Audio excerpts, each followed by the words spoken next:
मकर संक्रांति यानी पतंगों का त्योहार, लेकिन पतंग उड़ाने का आनंद जहां पक्षियों और छोटे जानवरों के लिए जानलेवा बनता जा रहा है, वहीं अब ये इंसानों के लिए भी खतरनाक साबित हो रहा है। और इसकी वजह है चाइनीज मांझा।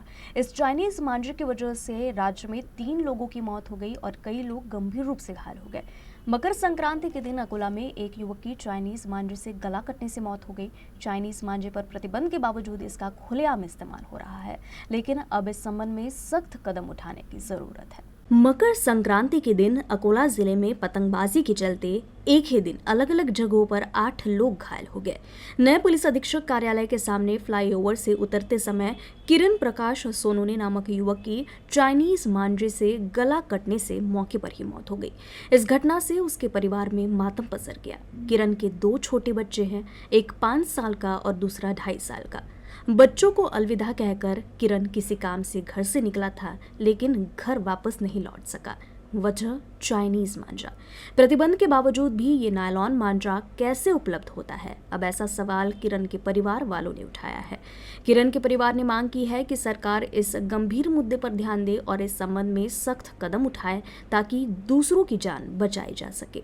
माझं तर मागणी हेच आहे की शासनाने या गोष्टीचा शोध घ्यायला पाहिजे की बंदी असताना बी चायनीज मांजा आपल्या अकोल्यामध्ये विकला कसा चालला आणि त्यामुळे निर्दोष लोकांचे बळी कसे चालले. आता माझा मोठा भाऊ, त्याला 2 लहान लहान मुलं आहे. आता आमचा तर जीव गेला, पण हे दुसऱ्यासोबत नको व्हायला. यासाठी शासनाने काहीतरी सक्तीची कारवाई केलेली पाहिजे. पुलिस प्रशासन समय समय पर नायलॉन मांझा के खिलाफ कार्रवाई कर रहा है। बड़ी मात्रा में मांझा का स्टॉक जब्त किया जा रहा है। अब तक अकोला पुलिस ने 21 लोगों के खिलाफ कार्रवाई कर उनसे 5,750,000 रुपए का माल जब्त किया है। अब इस दुर्भाग्यपूर्ण घटना के बाद तो पुलिस की ओर से अभियान और तेज हो गया है। चायनीज मांजाच्या विरोधात अकोला पोलीस दलातर्फे दरवर्षी मोहीम राबवली जाते. या जानेवारीच्या पिरियडमध्ये मागच्या वर्षीचा सप्टेंबर पासून ही मोहीम सुरू होते.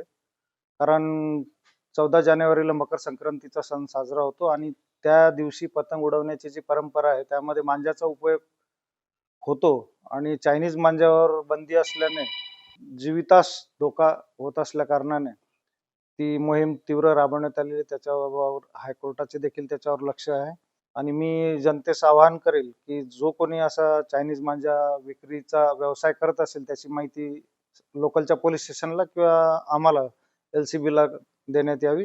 त्याच्यावर कडक कारवाई करण्यात येईल. हालांकि पुलिस प्रशासन की तुलना में अकोला महानगर पालिका ने चाइना मांझा को लेकर कोई ठोस कदम उठाते हुए कार्रवाई की हो, ऐसा नजर नहीं आया। 2024 में पुलिस प्रशासन ने 21 पशुओं को जब्त कर 5 लाख रुपए का माल जब्त किया, जबकि दूसरी तरफ यह जिम्मेदारी नगर निगम की होने के बावजूद मनपा ने मात्र 68,000 रुपए का माल जब्त किया। चाइनीज मांझे के कारण भले ही किसी निर्दोष की जान चली जाए, लेकिन मनपा मीडिया के सामने आने को तैयार नहीं है, जिससे स्पष्ट होता है कि अकोला महानगर पालिका नायलॉन मांझा को लेकर कितनी गंभीर है। वहीं इस हादसे के बाद अकोला वासियों में नायलॉन मांझा को लेकर दहशत है।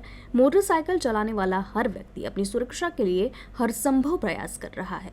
कुछ गले में रुमाल बांधकर मोटरसाइकिल चला रहे हैं, तो कुछ लोग लोहे के तार लगाकर गाड़ी चला रहे हैं। आमच्या बांधायचं कारण हे आहे की आता पतंगाचे दिवस आहेत, त्याच्यामध्ये हा चायना मांजा जो आहे हा भरपूर प्रमाणामध्ये वापरण्यात येत आहे आणि त्याच्यामुळे रस्त्यावरून चालत असताना नागरिकांच्या गळ्याला तो जेव्हा लागतो तो तुटत नाही, त्याच्यामुळे फार मोठी इजा होते आणि मृत्यूसुद्धा पावतात.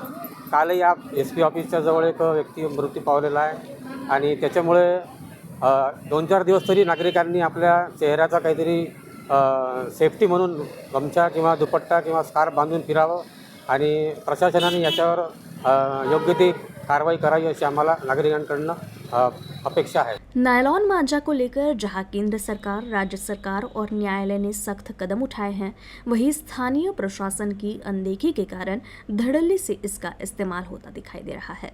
अब देखना होगा कि इस हादसे से स्थानीय प्रशासन कोई सीख लेती है या नहीं। संजय चक्र नारायण, UCN न्यूज, अकोला।